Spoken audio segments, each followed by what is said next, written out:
This segment of the news is brought to you by Sun Oil Limited. Welcome back. Deputy Prime Minister and Minister of Finance Peter Turnquest responding to the International Monetary Fund's recent report recommending a comprehensive review of the country's tax system in an effort to attain an equitable and less distortionary structure. Well, to that, Mr. Turnquest assures that the government doesn't intend to consider any new tax regime at this time, adding that his ministry's responsibility is to keep up with global trends in an effort to remain current with the country's taxation. The fact of the matter is that global economy is changing. Everything's becoming more digital. You have this new phenomenon, or not, well, relatively new phenomenon about this shared economy with the Ubers and the Airbnbs and those kind of platforms. Even when you talk about software, Microsoft or Office or Word, you don't buy the software anymore. You actually use it offline on the cloud or whatever. That raises some very tricky issues about taxation.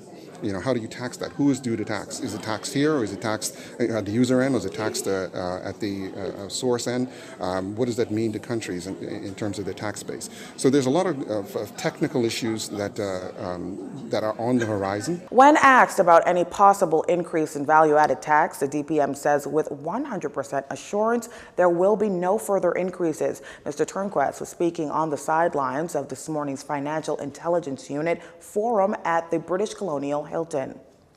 Legislators tackling amendments to the immigration bill, which in part paves the way for a new visa, the BH-1B, that's tied to the Commercial Enterprises Bill, as Immigration Minister Brent Simonet explained in leading off debate in the House of Assembly this morning. The idea is to deal with certain industries, like computer programming and software design, that are not in the Bahamas already.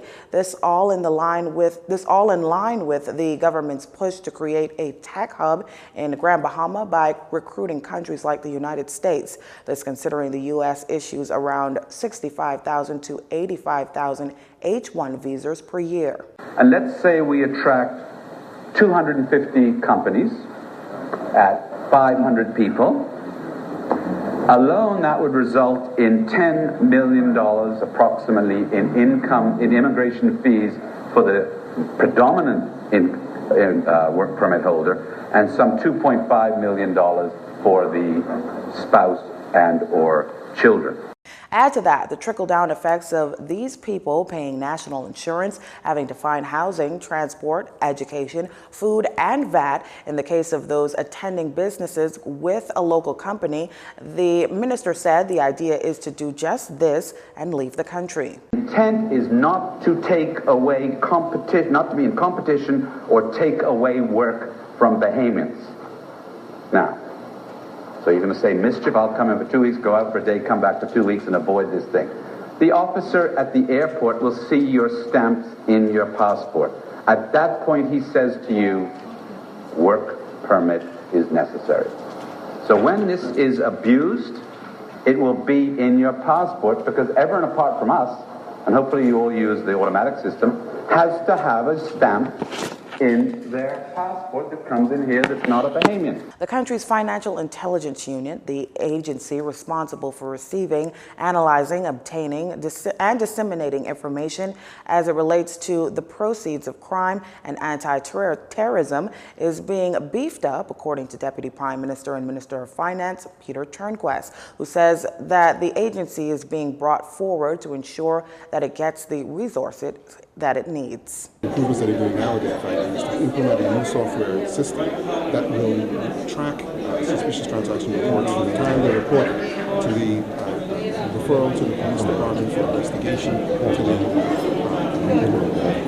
receiving of that information back to the FIU and the disposal of the case and feedback to the reporting officer so that the full loop is closed. And we also be able to document the number of reports that we have, how they were disposed of, the ones that have gone to prosecution, the status of the prosecution, so that we can demonstrate and document to all of these assessors that we are in fact being effective in our oversight of the jurisdiction. The country's Financial Intelligence Unit, the agency responsible for receiving, analyzing, obtaining, and disseminating information as it relates to the proceeds of crime and anti-terrorism, is being beefed up, according to Deputy Prime Minister and Minister of Finance Peter Turnquest, who says the agency is being brought forward to ensure that it gets the resources that it needs. Just last month, European Union Member of Parliament Sven Giegold demanded that the Bahamas carry out money laundering convictions.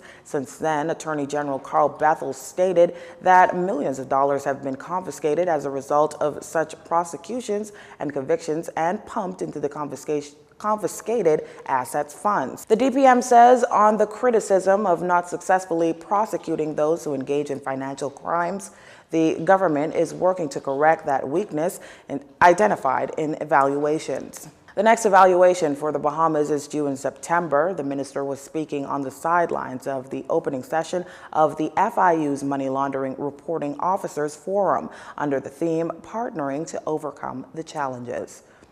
Cabinet gives Marcos Alert the go-ahead, similar to the Amber Alert in the United States. Marcos Alert would ensure urgent bulletins are issued in the case of a missing or abducted child. We're currently sitting with the vendor, about to look over contract very shortly with the view of signing off within hopefully the next few weeks. And so we're very pleased with where we are in respect to that. Now, as for the Sexual Offenders Registry, National Security Minister Marvin Dames says that was up for discussion in Cabinet on Tuesday. We've been running a significant amount of testing with the